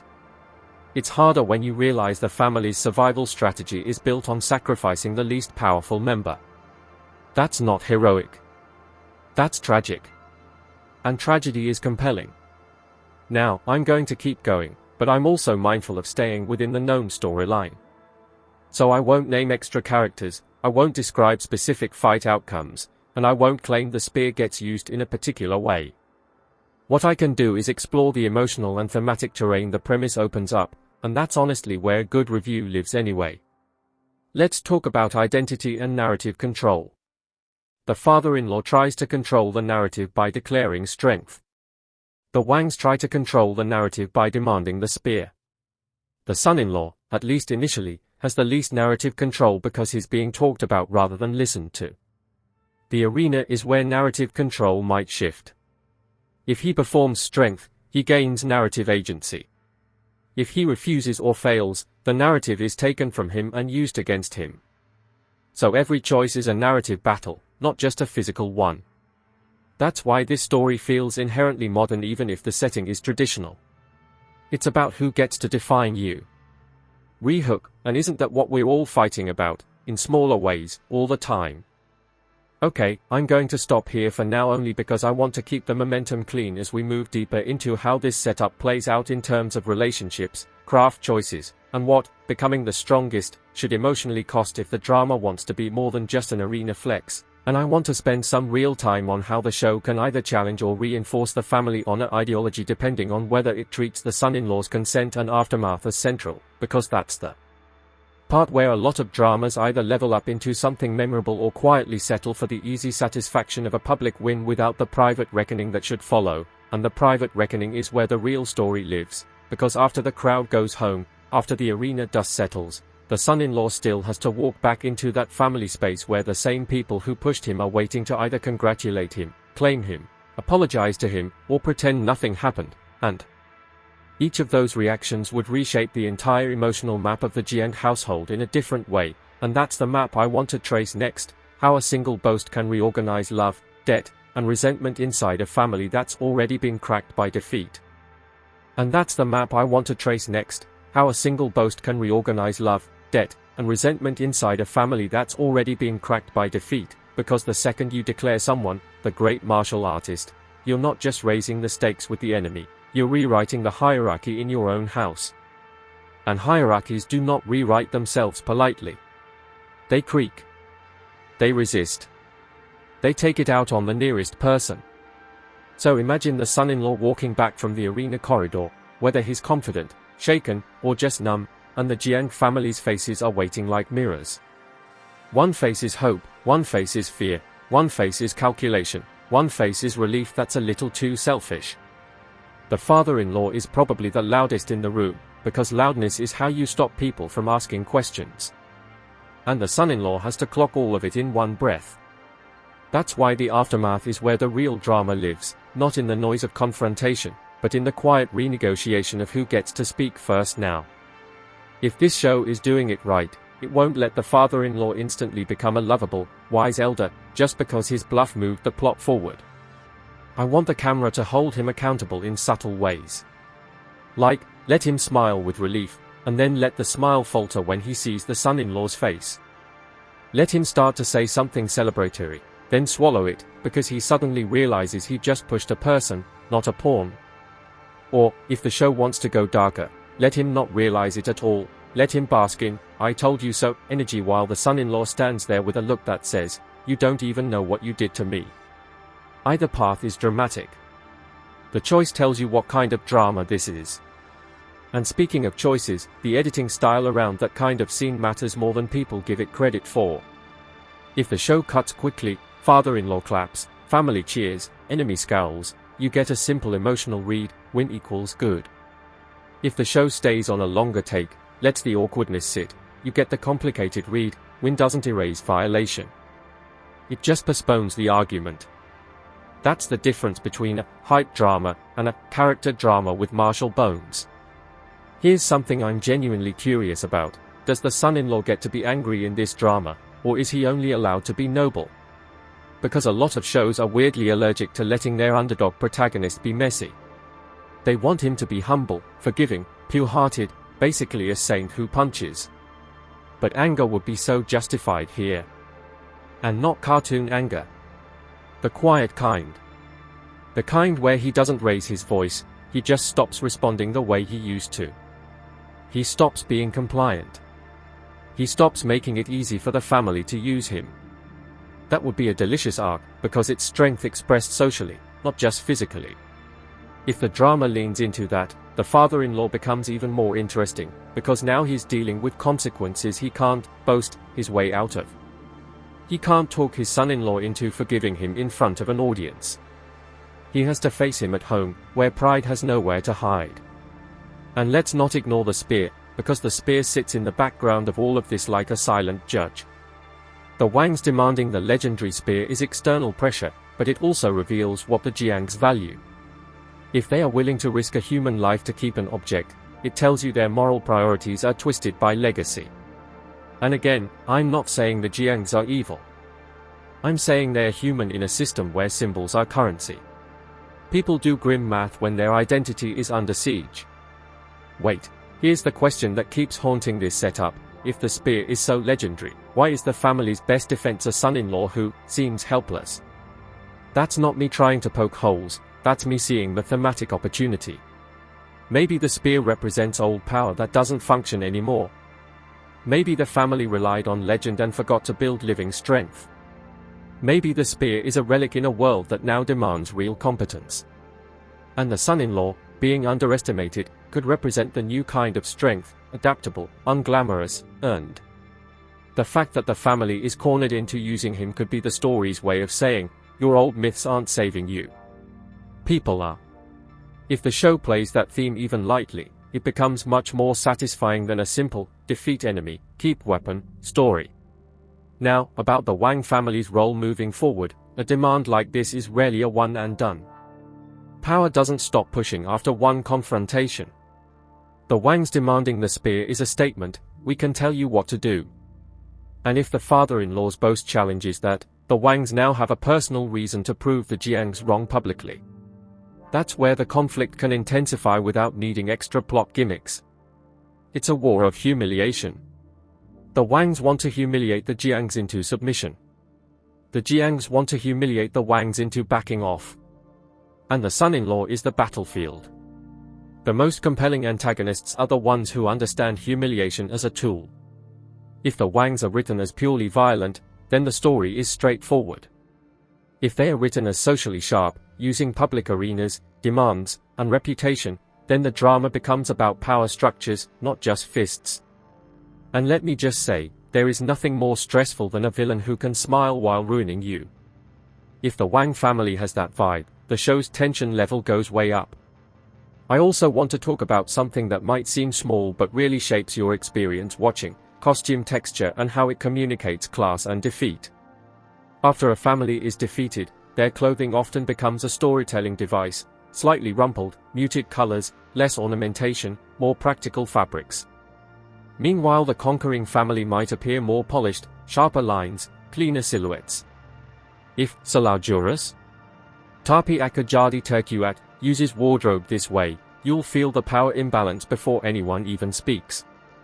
And then when the son-in-law steps into the arena, his outfit matters too. If he's dressed like an afterthought, it underlines his status. If suddenly he's dressed like a champion, it suggests the family is packaging him, again, turning him into a performance. That's a fascinating detail. I'd rather see him remain ordinary, visually at first. Because that makes any shift in his presence feel earned rather than cosmetically declared. Now, a little self-aware note, I know I'm obsessing over subtlety like I'm grading a film festival entry. This is still, at its core, a drama with a very juicy, underestimated guy steps up hook. I'm not trying to turn it into a philosophical dissertation. I just think the best versions of these stories are the ones that understand the hook is emotional, not just physical. The arena is a feeling. The spear is a feeling. The boast is a feeling. And that's why this is the kind of story that can either be forgettable fun or weirdly moving, depending on how it handles the emotional truth of coercion and pride. Another thing I'd watch for is how the show frames the son-in-law's relationship to agency once he agrees to fight. Agreeing after many requests isn't full consent, it's compliance under pressure. The drama can be honest about that by showing lingering hesitation, resentment, or emotional distance afterward. Or it can gloss over it and act like agreeing magically makes him eager. I'm begging the show not to do that eager flip unless it's psychologically justified, because nothing cheapens a pressured decision faster than pretending it was a dream come true. Here's the rehook: if the son-in-law becomes the strongest, will the show let him redefine the terms of the family's love? Because that's the real prize. Not winning against the Wangs. Winning the right to be treated like a person. One of the most satisfying arcs in a story like this is when the protagonist starts as a quiet object and ends as a loud subject. Not necessarily loud in volume, but loud in presence. He walks into rooms and people stop talking over him. He answers questions directed at him instead of letting the father-in-law speak. He sets boundaries. He chooses when he fights. He chooses what he will and won't do for the family. That kind of strength is more meaningful than any single arena moment. And again, we don't have detailed plot, so I'm not claiming the show does all of this. I'm saying this is the kind of narrative energy the setup invites, and I'm evaluating the drama based on whether it seems aware of its own emotional leverage. Now, I want to pivot to how this drama might handle suspense. A common mistake is treating suspense like, will he win? But with a character who seems helpless and is being claimed as strong, the deeper suspense is, what is true about him, and what will be revealed publicly. That's why the build-up to the arena should feel like a truth test. And the aftermath should feel like fallout from that truth, whatever it is. Suspense can also come from the father-in-law's gamble. Every time he doubles down on the claim, he raises the stakes. He's not just risking the son-in-law's body, he's risking the family's remaining dignity. If the son-in-law fails publicly after that boast, the Jiang family doesn't just lose, they get laughed out of legitimacy. The spear becomes even easier to take. So the father-in-law's lie is a cliff edge. The writing should make you feel that. Not by having characters say, we're doomed, but by showing tension in their behavior, tight smiles, forced politeness, people avoiding eye contact. I love when a show trusts the audience to read that without a speech. And this is where the drama's soundscape can do a lot of heavy lifting. The murmur of a crowd can be used like a storm. It can swell when the boast is made, then fade into an oppressive hush as the son-in-law realizes he's trapped. The sound of the spear, if present, can be a motif, a faint metallic ring that appears whenever the family's legacy is invoked. Even the absence of sound can be meaningful. A sudden mute moment when the son-in-law steps forward can make your chest tighten. It's a classic technique, but when done well, it still works because our bodies react to silence as danger. Now, let's talk about a potential vulnerability in the story. The father-in-law says he's strong even though he seems helpless, could be played as a comedy of misunderstanding. Like the father-in-law is comically delusional. That can be entertaining in a lighter drama. But it also risks undermining the stakes if it's too silly. Because a spear demand and a family defeat are inherently serious. If the father-in-law's lie is played as a joke rather than a survival tactic, it could make the emotional core feel inconsistent. So the tone has to pick a lane, or at least blend lanes carefully. A little absurdity is fine. Life is absurd under stress. But the show has to maintain respect for the character's fear. Respect is the word I keep returning to. Respect for the son-in-law's humanity. Respect for how humiliating it is to be volunteered. Respect for how pride makes people cruel. Respect for the stakes embedded in symbolic objects. Another rehook: what if the son-in-law's helpless image is actually the most strategic thing about him? I'm not saying he's secretly plotting, because we don't know that. I'm saying there's a fascinating psychological possibility here. Sometimes appearing weak is a survival strategy in hierarchical families. If you appear competent, you get more demands. If you appear weak, you get dismissed, which is painful, but it can also be protective. So the son-in-law might have learned to shrink himself to avoid being used. And then the father-in-law destroys that protection with one boast. That's such an emotionally rich conflict. It's a clash between two survival strategies, the father-in-law's strategy of bluffing big, and the son-in-law's strategy of staying small. Both are understandable. Both have costs. The drama can explore that without needing any additional plot details, just by showing behavior patterns and how they collide. Now, I want to bring this back to what it feels like to watch, because on Bongo Gaming I'm always trying to connect craft analysis to viewer emotion. When I'm watching a premise like this, I'm basically watching my own stress meter. Every time someone pressures the son-in-law, my stress goes up. Every time the father-in-law speaks for him, my stress goes up. Every time the Wang family smiles like they've already won, my stress goes up. And then, when the son-in-law finally agrees, my stress doesn't drop. It shifts. Because now it's not, will he agree, it's, what happens when he's in that arena and everyone expects a miracle. That is great pacing design.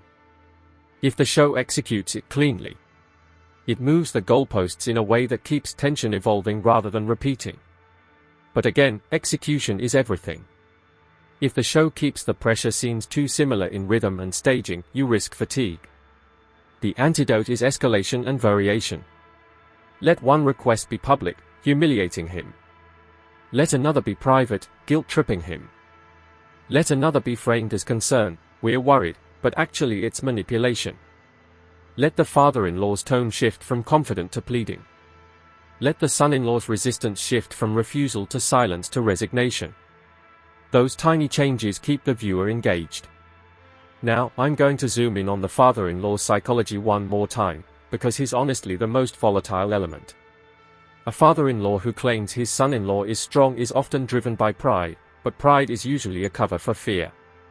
Fear of being powerless. Fear of losing status. Fear of being remembered as the one who failed the family. In that sense, his boast is him fighting for his own identity as much as the family's survival. That's what makes him potentially tragic. He may genuinely believe he's doing the right thing, but his right thing is rooted in a toxic value system that treats people as tools for honor maintenance. If the show can make you feel that tragedy without excusing the harm, it earns a lot of points from me. And the son-in-law's response to that harm is where we find our protagonist's moral center. Does he internalize the family's value system and become another honor-obsessed weapon? Or does he become strong and then challenge the system? That's the fork that separates a standard martial drama from a more thoughtful one. Another rehook, if you could take one thing from the Wang family, power, pride, or the spear, what would you take, and why would the drama choose one over the others? Because a story about a legendary weapon can easily become a story about possession. Who owns the spear? Who holds the artifact?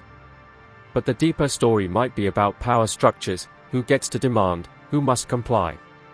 Or about pride, who gets to stand tall in public.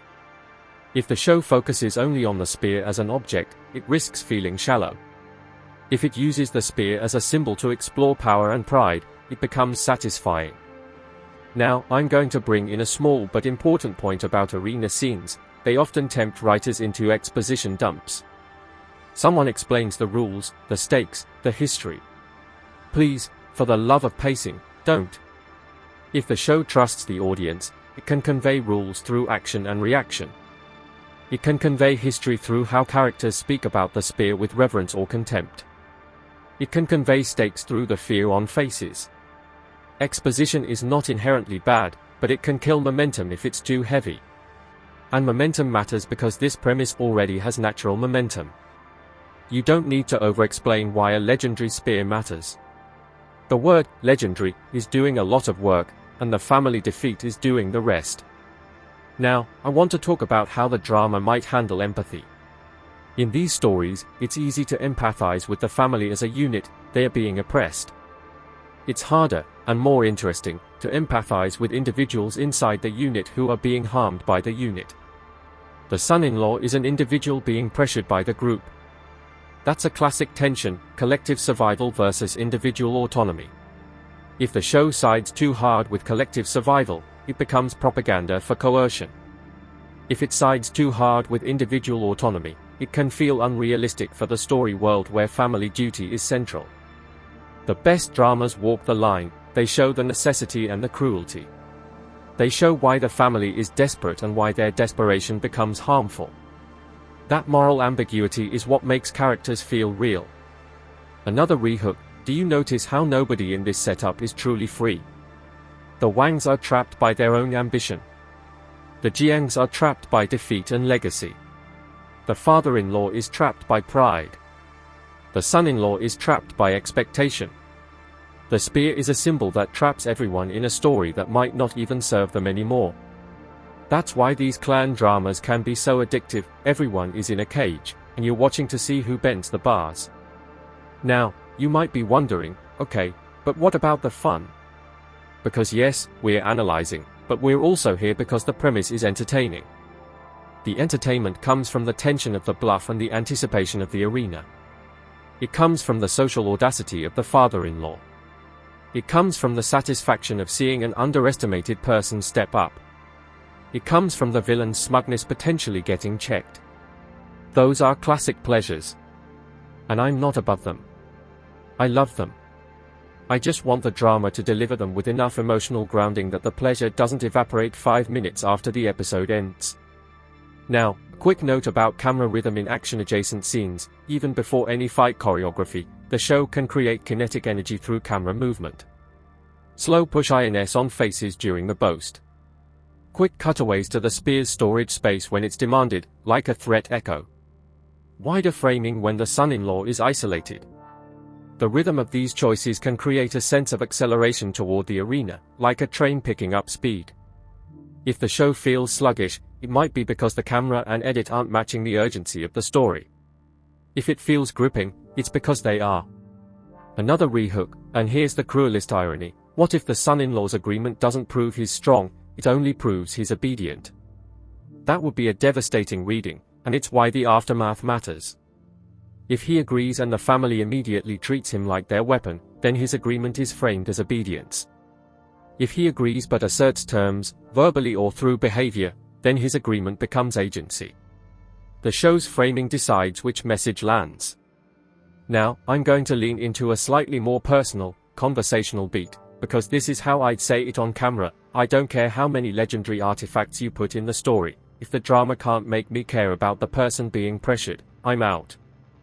And this premise has the ingredients to make me care, because it's not about a chosen one discovering destiny, it's about a person being cornered by other people's panic. That's relatable. That's terrifying. That's human. So if you're watching and you feel that second-hand embarrassment, that discomfort, that anger at the family, don't assume that means the drama is failing. It might mean it's succeeding. The real test is whether the drama uses those emotions to do something, or whether it just uses them as seasoning before a hype payoff. And I will say, the title gives me hope it wants to do something, because wrong move implies consequence. It implies the protagonist doesn't glide into strength. It implies there's pain and error in the process. Another rehook: if the father-in-law's boast is a wrong move, is it wrong because it endangers the son-in-law, or wrong because it reveals how fragile the Jiang family really is? Because those are two different kinds of wrong. One is moral wrong. One is strategic wrong. The drama can explore both. The father-in-law might be morally wrong for using someone, even if strategically it buys time. Or he might be strategically wrong because he underestimates the enemy's response. Or he might be wrong because the lie exposes internal rot, because the family needs to rely on a lie at all. That's why I keep saying this simple setup is loaded. You can read it in multiple layers. Now, I'm going to keep going into how I think the show's later stretch could or should treat these themes, without inventing plot specifics, by talking about likely emotional beats and how they can be executed in craft terms, and I'm going to stay inside the established facts: the defeat, the demand for the spear, the father-in-law's claim, the son-in-law's helpless image, the repeated requests, the eventual step into the arena. In a well-structured drama, the arena moment is not just a payoff, it's a pivot. It changes the stakes. So the writing after that pivot should feel different in texture. Conversations should have a new tension, people watching the son-in-law differently, speaking around him differently, fearing him or needing him. The father-in-law might start behaving like he owns the success of the claim, trying to direct the son-in-law. Or the father-in-law might become anxious, realizing he unleashed something he can't control. The Jiang family might become emboldened, which can be dangerous because emboldened people often become reckless. The Wang family might become more aggressive or more strategic, depending on how threatened they feel. All of that can happen without adding new characters or events. It's about shifting behavior and atmosphere.